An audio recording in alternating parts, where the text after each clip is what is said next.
नमस्कार, मैं हूं आपके साथ गौरव राजेंद्र। बुलेटिन की शुरुआत करते हैं। दिल्ली में नई मुख्यमंत्री और मंत्रियों ने शपथ ली, जिसमें एनडीए शासित नेताओं ने भी शिरकत की और हरियाणा के सीएम नायब सिंह सैनी भी शपथ ग्रहण शामिल हुए। आपको बता दें कि इस दौरान उन्होंने दिल्ली की नई सीएम रेखा गुप्ता को बधाई और शुभकामनाएं दी।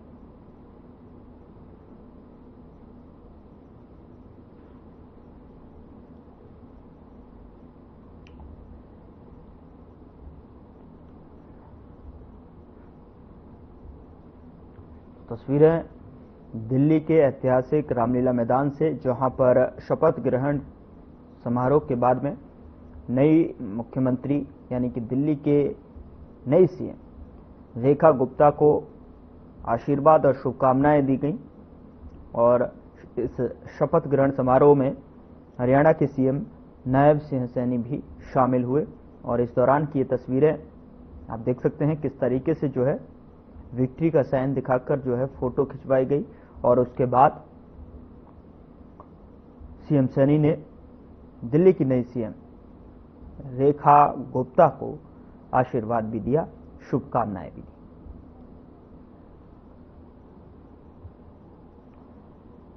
उधर हरियाणा के कैबिनेट मंत्री कृष्णलाल पंवार और अनिल विज ने दिल्ली में हुए शपथ ग्रहण को लेकर बयान दिया है। कृष्णलाल पंवार ने कहा कि दिल्ली की जनता ने बहुमत देकर साबित कर दिया है कि बीजेपी से देश की जनता संतुष्ट है। और तो वहीं अनिल विज ने कहा कि हरियाणा की बेटी को दिल्ली में मुख्यमंत्री पद के ताज से नवाजा गया। जिन्होंने 11 साल झूठ बोलकर केजरीवाल सरकार ने सरकार चलाई और जो दिल्ली देश की राजधानी थी, 11 साल में किस प्रकार से हमारी राजधानी में कोई डेवलपमेंट के काम नहीं हुए, लोगों को गुमराह किया गया, जो जनता के साथ वायदे किए वो पूरे नहीं किए। जिस प्रकार से उन्होंने 2100 रुपए का पंजाब में वायदा किया था महिलाओं देने के लिए, वो नहीं दिए। फिर इस चुनाव में उन्होंने 2100 रुपये की गेंद फेंकी कि मैं 2100 रुपये देने का काम क्यों करूंगा। लेकिन भारतीय जनता पार्टी ने अपने मैनिफेस्टो में 2500 रुपये देने का वायदा किया, हम देंगे। हरियाणा की बेटी को दिल्ली में मुख्यमंत्री के पद के ताज से नवाजा गया है। दिल्ली में 27 वर्षों से अपोजिशन की सरकारें रहने के कारण विकास कार्यों को ग्रहण लगा हुआ था, वो अब खत्म हो गया है। और दिल्ली जो कि देश की राजधानी है, उसका जो रुतबा होना चाहिए, जिस स्तर का उसमें विकास होना चाहिए,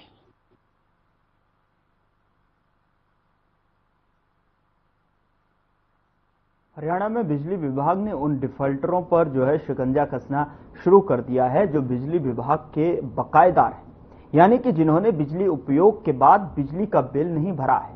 तो इसी कड़ी में बिजली विभाग के कर्मचारी सेक्टर 21 इलाके में पहुंचे, जहां पर 33,000 का बिजली बिल का भुगतान न करने पर घर से मीटर कनेक्शन को काटने की बात कही। इस पर गुस्साए बाप और बेटे ने कर्मचारियों की बुरी तरह से लोहे के सरियों से पिटाई कर दी।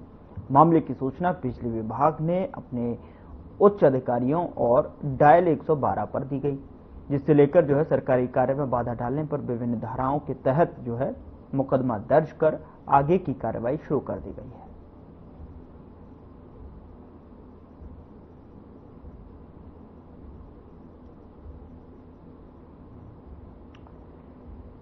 बिजली विभाग के कर्मचारियों की पिटाई का ये मामला है, जहां पर डिफॉल्टरों को लेकर बिजली कनेक्शन काटने के लिए जब बिजली विभाग के अधिकारी पहुंचे, यानी कि 30,000 रुपए का जो बिजली का बकाया भुगतान लेने के लिए जब यहां विभाग के अधिकारी पहुंचे, तो गुस्साए बाप बेटों ने अधिकारियों पर लोहे की सरिये की रॉड से हमला बोल दिया, जिसकी जानकारी अधिकारियों ने डायल 112 को दी और उच्च अधिकारियों को दी, जिसके बाद सरकारी काम में बाधा डालने के आरोप में मामला दर्ज कर लिया गया है और पुलिस आगे की कार्रवाई कर रही है।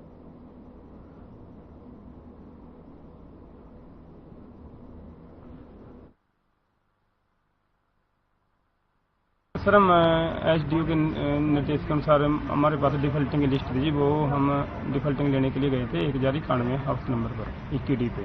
तो हमने जाकर उनको बोला सर आपका बिल है जो पेंडिंग है 2 साल से, आप या तो बिल भर, तो नहीं हमारे पास एसडीओ साहब के ऑर्डर हैं, आपका कनेक्शन काटना पड़ेगा। तो वो बोले आप कनेक्शन काट देगा, बिल नहीं हम भरेंगे अभी। तो जिस टाइम हम मीटर पे गए ना जी कनेक्शन खोलने के लिए, उसी टाइम हमारे ऊपर जी लाठी डंडों से राड से हमला कर दिया। बिजली बोर्ड में लाइनमैन है और डिफॉल्टिंग के लिए जिन्होंने बिल नहीं भर रखा, डिफॉल्टिंग के लिए टोकन गए थे उनके घर पे संदेश देने के लिए। तो हम हाउस नंबर 1093 पे गए थे, 1091 से। तो उनको बोला कि भाई आपने बिल नहीं भर रखा, 1.5 साल हो गया, कृपया बिल भर दी, या फिर क्या नाम हमें कनेक्शन काटने के आज ऑर्डर है, हम कनेक्शन काटेंगे। तो उन्होंने बोला कि भाई कनेक्शन काट दो। मारपीट करने वाले सर 21D में एक मकान है 1091 नंबर, बाला देवी के नाम से कनेक्शन है, 33,000 का बिल पेंडिंग है, 2023 से बिल जमा नहीं किया उन्होंने। उनका लिस्ट में नाम आ गया, लाइनमैन हमारे वहाँ गए साइड पे, कि उन्होंने उनको बोला कि भैया या तो आप बिल जमा कर दो और नहीं तो आपका कनेक्शन कट जाएगा। उन्होंने सीधी धमकी दी, बिल नहीं जमा करेंगे बेशक मीटर काट लो। तो वो जैसे ही मीटर के पास गए तो तुरंत दोनों बाप बेटे अंदर से मकान से अपने डंडा और रोड लेकर आए सरिया, और आते ही सीधा उन पर वार कर दिया दोनों को।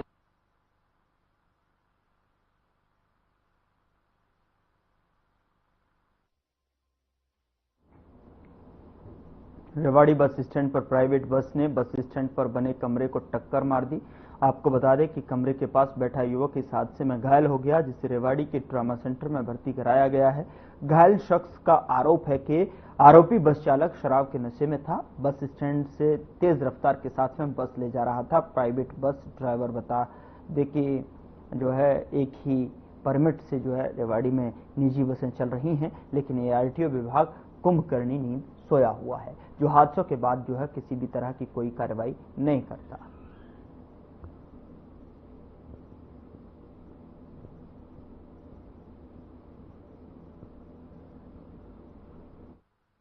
क्या नाम है आपका? मेरा नाम सुरजीत है। सुरजीत जी, कैसे क्या हुआ आपके साथ? मैं वहाँ कोठरी के पास में बैठा था और एकदम गाड़ी आई है, गाड़ी ने एकदम मेरे को एक्सीडेंट कर दिया। कौन सी गाड़ी थी? धावड़ा वाली। तेज रफ्तार से आ रही थी? हाँ जी, ड्राइवर ने पी रखी थी। ड्राइवर ने पी रखी थी? हाँ जी। और फिर आपको यहाँ किसने पहुँचाया सर? ये मेरा मामा, एक मेरा भाई है। आप वहाँ पे खड़े इंतजार कर रहे थे बस को? नहीं, मैं बैठा था वहाँ पर कुर्सी डाले। कुर्सी डाल के बैठे थे? हाँ जी। कहाँ से आ रही थी बस सर? बस अंदर से आ रही थी, बस स्टैंड में से अंदर से। बस स्टैंड अंदर से आ रही थी? हाँ जी।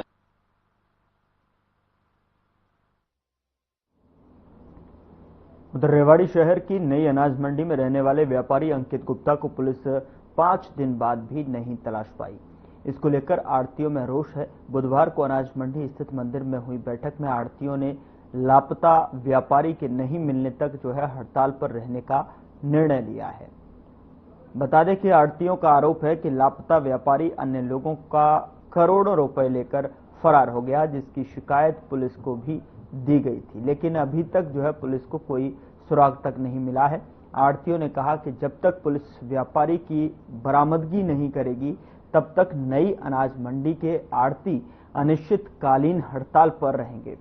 उन्होंने किसानों से भी जो है अपील की है कि वह अपनी फसल मंडी में लेकर ना आए।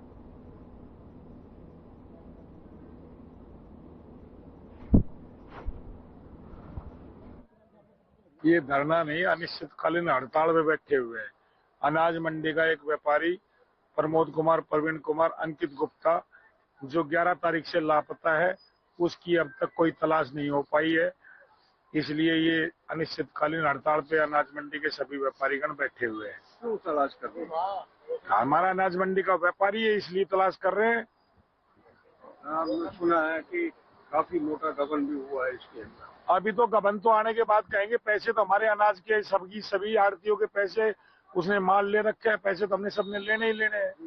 कितने आड़तियों का पैसा होगा? लगभग 90%। कितना होगा? वो अंदाजन करोड़ों की तादाद में है। वो अभी फिक्र वो आने पर पता सभी एकत्रित किया जाएगा, पर 90% आड़तियों का पैसा है। पुलिस में भी शिकायत दी है इस चीज की? पुलिस में पैसे की कोई शिकायत नहीं, उसकी गुमशुदा की तलाश के लिए शिकायत दी है। प्रमोद कुमार, प्रवीण कुमार के जो प्रोपराइटर थे भाई अंकित, वो सब परिवार यहाँ से कहीं अज्ञात जगह चले गए और उसके बाद सारा समाज सारे व्यापारी उनके परिवार से मिले, लेकिन वहां से कोई संतोषजनक जवाब ना मिलने की वजह से हम एसपी साहब के पास गए।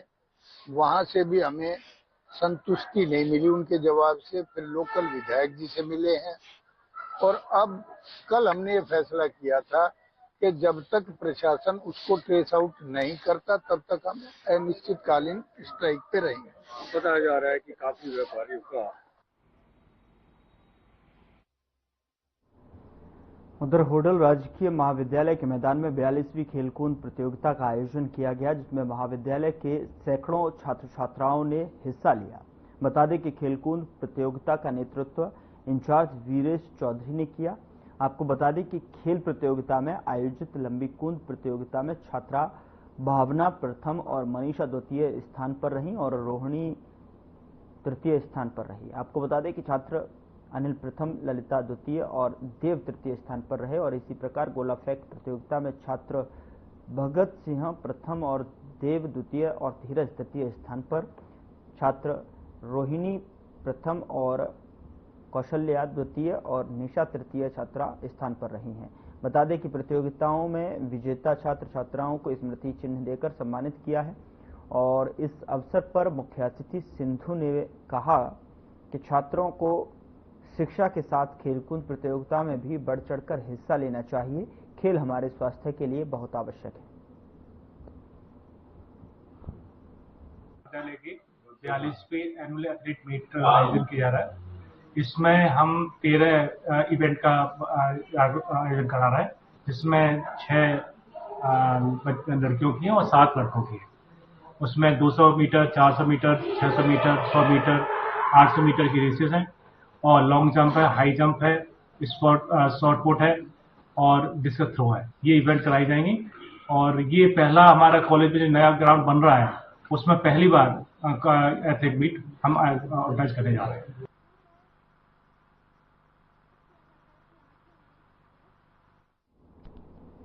नारनौल के एक प्रतिष्ठित घी और चीनी व्यापारी के घर पर आज सुबह इनकम टैक्स विभाग की टीम ने छापा मारा और यह कार्रवाई तड़के सुबह 6 बजे से चल रही है।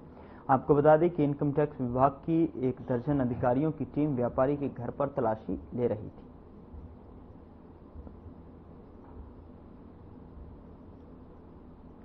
तो घी व्यापारी के घर पर आईटी का छापा देखने को मिला है, जहां पर बीएसएफ की टीम और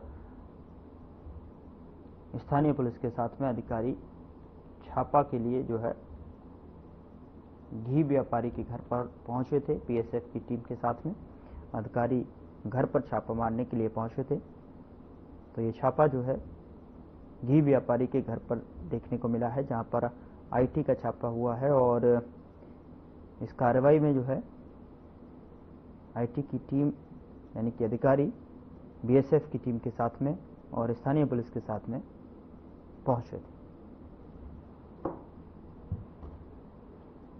उधर नगर पालिका की ओर से शुरू किए गए अतिक्रमण हटाओ अभियान में तेजी से कार्रवाई करते हुए दुकानों के बाहर लगाए गए टीन शेड और अवैध अतिक्रमण को हटाया गया।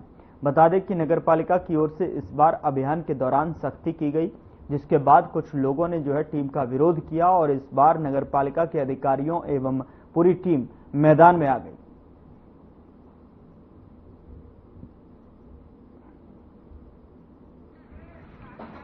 पिछले दिनों हमारे जो नए डीएमसी साहब अनंत कुमार जी नगर पालिका पहुंचे थे और उन्होंने शहर में ज्यादा अतिक्रमण देखते हुए यहाँ पर अधिकारी सख्त निर्देश दिए थे कि शहर के अंदर सभी जगह मुख्य बाजार और जहाँ भी ज्यादा अतिक्रमण है उसको तुरंत प्रभाव से यहाँ से हटाया जाए। तो उन्हीं के दिशा निर्देश अनुसार ये कार्रवाई चल रही है और जल्द ही पूरे शहर में आपको अतिक्रमण हटाओ अभियान काफी तेज गति से आपको दिखाई देगा।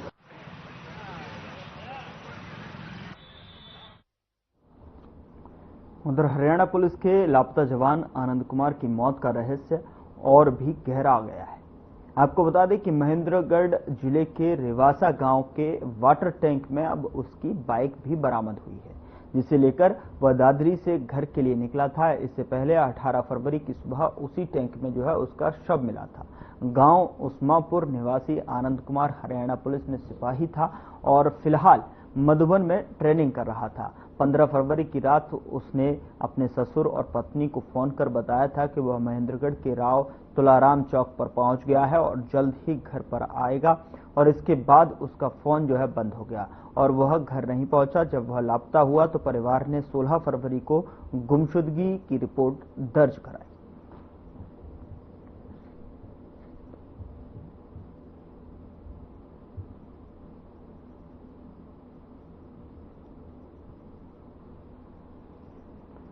खबर बाडरा से है, जहां पर कस्बे में स्थित सर छोटूराम किसान भवन में क्षेत्र के किसानों की बैठक हुई। बैठक की अध्यक्षता भारतीय किसान यूनियन के जिला प्रधान हरपाल भांडवा ने की। आपको बता दें कि किसानों की मांग पर विचार विमर्श करने के बाद एसडीएम से मुलाकात की गई और एसडीएम ने किसानों की मांग सुना और बिजली विभाग के अधिकारियों को बुलाकर जल्द कार्रवाई करने का आश्वासन दिया। आपको बता दें कि वहीं एसडीएम दलजीत सिंह ने जो है किसानों से धैर्य रखने का आह्वान भी किया है। दूसरी तरफ भारतीय किसान यूनियन के जिला अध्यक्ष हरपाल भांडवा ने कहा कि किसानों को विभाग जो है बेवजह परेशान करने का काम कर रहा है। किसानों ने 6.5 करोड़ रुपए जमा करवाने के बाद भी पिछले 2 साल से लंबित कनेक्शन नहीं दिए जा रहे हैं। जिला प्रधान हरपाल भांडवा ने कहा कि 31 मार्च तक जो है अगर किसानों की मांगों को जो है नहीं माना गया और ना ही उनका समाधान किया गया तो बिजली घर को तालाबंदी कर धरना दिया जाएगा, जिसकी जिम्मेदारी सरकार और संबंधित विभाग की होगी।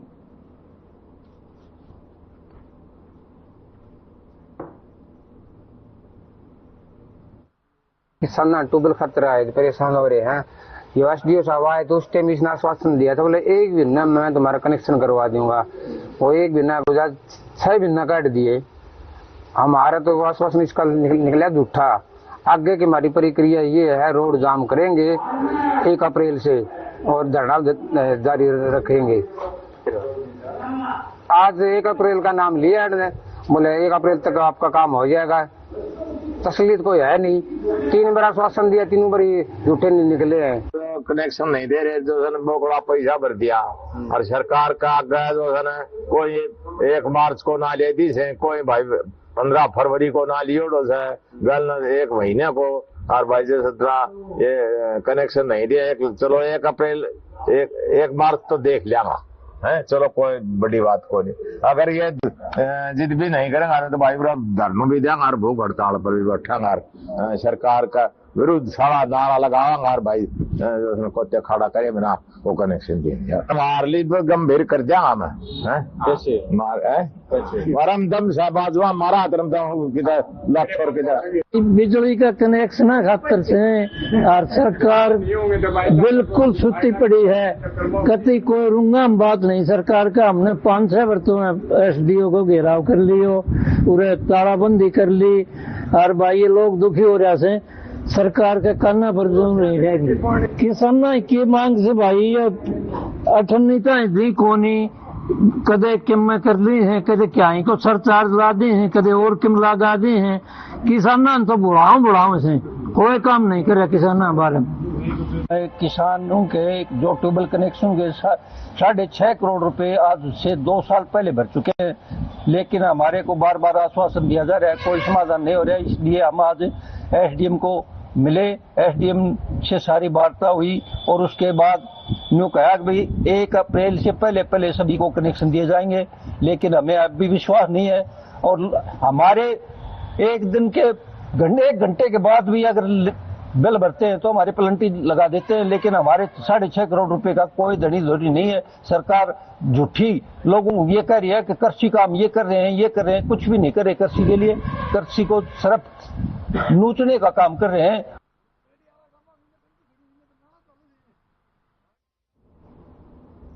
चरखी दादरी स्थित जिला कल्याण विभाग कार्यालय में विश्व सामाजिक न्याय दिवस पर वीरवार को जिला विधिक सेवा प्राधिकरण द्वारा जागरूकता शिविर का आयोजन किया गया, जिसमें जिला एवं सत्र न्यायाधीश नरेश कुमार ने मुख्य अतिथि के रूप में शिरकत कर शिविर का शुभारंभ किया।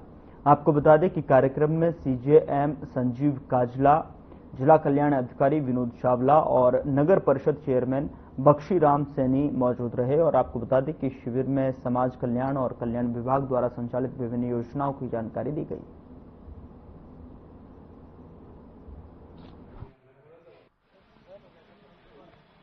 मैं ये कहना चाहता हूँ कि भी हमारे जो है जुडिशियल डिपार्टमेंट से रिलेटेड डीएलएसए के नाम से हमारी एक जो है ना वर्क करते हैं हमारे सीजीएम हैं, और उसके साथ साथ जो है जैसे सीजीएम उसमें सेक्रेटरी काम कर रहे हैं, चेयरमैन के जो है ना बीइंग चेयरमैन उसमें वर्क करते होते हैं।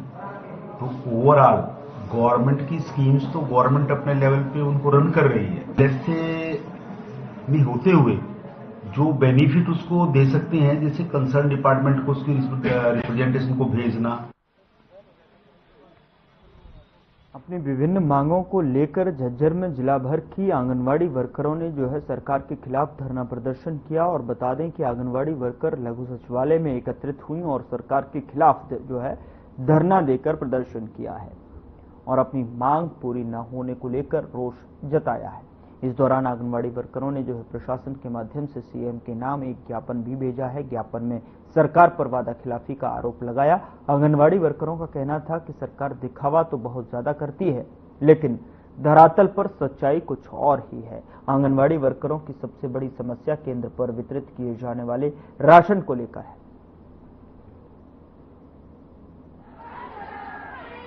हम सरकार से गुजारिश करना चाहते हैं जी, दिखावा तो बहुत ज्यादा करते हैं।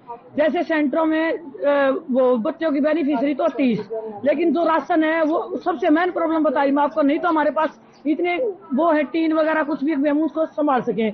वो राशन है लगातार गदागद ठेकेदारों के द्वारा, हर आंगनवाड़ी वर्कर इस चीज से दुखी है। अब आप गेहूं है, चावल है, अब ये बाजरा भेजने लग रहे, फिर जो भी इनकी चीज एक्सपायरी डेट होने लग रही है उसको कहते हैं अब ये बांट दो।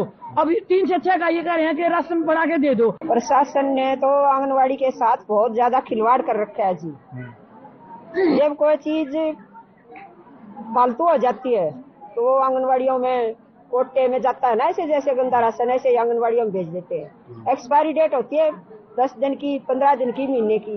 राशन होता है 4 महीने का। वो आंगनवाड़ी नहीं तो बांट सकती, नहीं रख सकती। सबसे बड़ी प्रॉब्लम आज हमारे यही है। और जब भी राशन आता है तो टाइम के अकॉर्डिंग आया। अब ये बताओ बाजरे का कौन खाता है इस टाइम पे? जो छोटे बच्चे हैं वो उस बाजरे को खा सकते हैं क्या? कर रखी है, शिकायत भी कर रखी है, लेकिन मैं सरकार से गुजारिश करती हूँ कि हमारे पास सेवा देने के लिए 0 से 6 साल तक के बच्चे आते हैं और 6 साल तक के बच्चों का दिमाग का विकास 85% हमारे पास ही पूरा होता है। ये तो सरकार भी जानती है। हम कहना चाहते हैं कि उनको अच्छा तो राशन दो, अच्छी शिक्षा हम देने लग रहे हैं कोशिश कर लेके, लेकिन उनको पोषित करते करते हम खुद को पोषित हो रहे हैं। मैं सरकार से हाथ जोड़ के निवेदन करती हूँ कि सरकार हमारी सुध ले और जो हम कुपोषित हो रहे हैं, हमारी जो जायज मांगे, हम काम करने के लिए मना नहीं कर रहे हैं जी, काम करेंगे, काम किया है और काम करेंगे, काम करने के लिए मना नहीं कर रहे, लेकिन जो हमारी समस्याएं हैं उनको सुने। आज हमारा जो 1 दिवसीय धरना प्रदर्शन है वो हमारी जो केंद्र सरकार और हरियाणा सरकार ने एक फोटो कैप्चरिंग का वर्जन बनाया है और उसमें फोटो स्कैन करो और लाभार्थी को 100 ग्राम राशन, वो भी गंदा और सड़ा हुआ राशन है, उस राशन के लिए लाभार्थी आंगनबाड़ी केंद्रों में आते नहीं।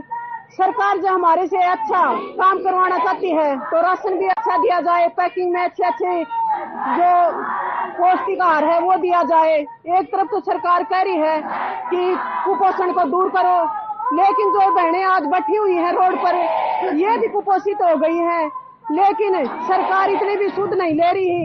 एक जो कंप्यूटर ऑपरेटर है 3-3 साल की ट्रेनिंग लेकर और कंप्यूटर पर काम करता है, और हमारी बहनें जब भर्ती की गई थी उस टाइम पर 10वीं पास लगी थी।